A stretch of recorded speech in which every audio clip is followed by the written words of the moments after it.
प्यारे सत्संगत जी, बड़े प्यार से कहना धन निरंकार जी। सत्संगत, मानव मन सदा प्रकृति में भटकता रहता है, कभी भी चैन से नहीं बैठता। मन हर समय उस प्रकार संकल्प विकल्प करता रहता है जिस प्रकार बंदर पेड़ की एक टहनी से दूसरी तथा दूसरी से तीसरी पर कूदता फिरता है। संकल्प विकल्प के साथ साथ मानव का दुखी अथवा सुखी होना भी उसकी मनोस्थिति पर निर्भर रहता है। सत्संगत, दुख और सुख जीवन के दो पहलू हैं। कोई भी मानव ऐसा नहीं जो जीवन पर्यंत दुखी रहा हो अथवा जिसने कभी कोई दुख ना देखा हो। जिस प्रकार दिन के पश्चात रात तथा रात के पश्चात दिन होता है, उसी प्रकार दुख के पश्चात सुख और सुख के पश्चात दुख अवश्य आता है।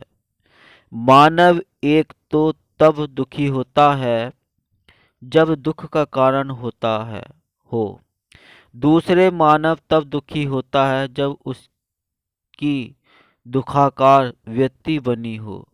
उदाहरण स्वरूप पर एक बालक भागते भागते ठोकर खाकर गिर जाता है। सत्संगत, गिरने के कारण उसे चोट लगती है। चोट के दर्द से दुखी होकर बालक रोने लगता है। इस रोने में उसका दर्द छिपा हुआ है जो चोट से दर्द के कारण हुआ है। सत्संगत, यहाँ बालक के दुखी होने का कारण उसकी चोट है। यदि बालक की माँ बच्चे के गिरते ही बोल उठती है, ये क्या किया, चींटी को मार दिया, इस पर बच्चा अपने दुख को भूलकर जमीन पर चींटी को देखने लगता है और इस अवस्था में दुख का कारण तो बना, परंतु दुखाकार व्यक्ति नहीं बनी, जिससे बालक रोया नहीं। सत्संगत, प्राय देखने को मिलता है कि धार्मिक प्रवृत्ति वाले दुख का कारण होते हुए भी दुखी नहीं होते।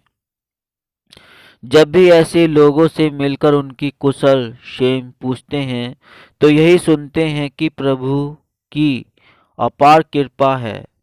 तन पर फटे हुए कपड़े पहने हुए हैं, पाँव में जूता नहीं, परंतु कह रहे हैं कि प्रभु की अपार कृपा है।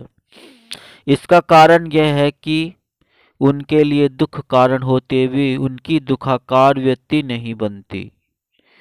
दूसरी ओर एक सेठ है जिसके पास सब तरह की सुख सुविधाएं हैं, परंतु फिर भी रोने जैसी सूरत बनी हुई है और कह रहे हैं कारोबार मंदा है। ऐसे मानव के लिए दुख का कारण नहीं परंतु दुखाकार व्यक्ति बनी हुई है। प्राय मानव अपने दुख के लिए स्वयं को दोष देने की अपेक्षा दूसरों को जिम्मेदार ठहराता है। विद्यार्थी परीक्षा में उत्तम अंक नहीं ला पाया, इसके लिए वह अध्यापक को जिम्मेदार ठहराता है कि उसने सही ढंग से पढ़ाया नहीं। यह नहीं कहता कि उसने स्वयं परिश्रम किया नहीं किया। दुर्घटना में किसी की मृत्यु हो गई तो दोष ईश्वर के सिर मंड गया। यह नहीं कहा कि वाहन समय की तीव्र गति से चला रहा था।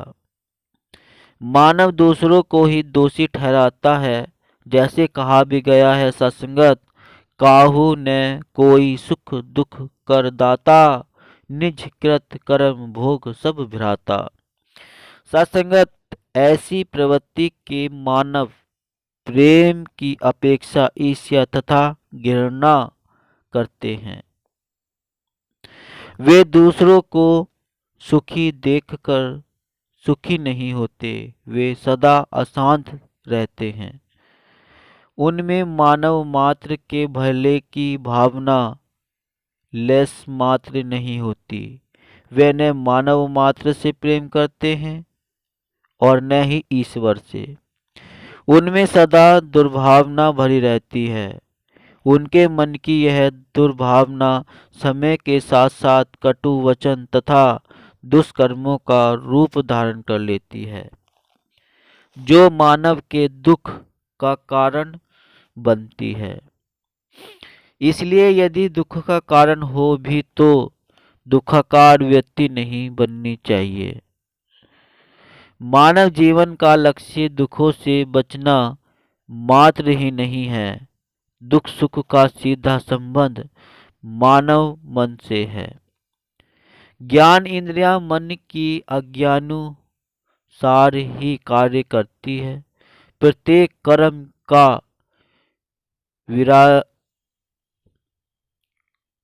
बीजारोपण मन में ही होता है।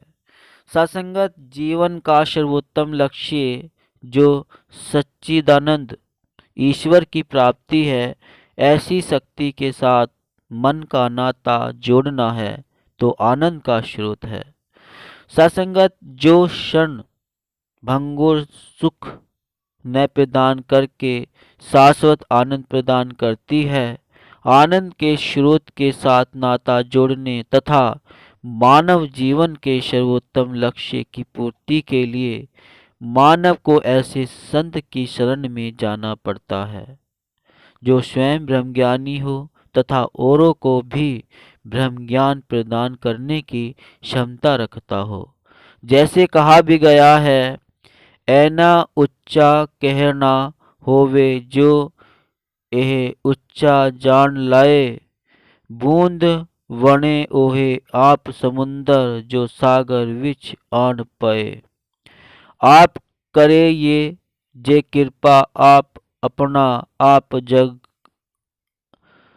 जना सकदा ए।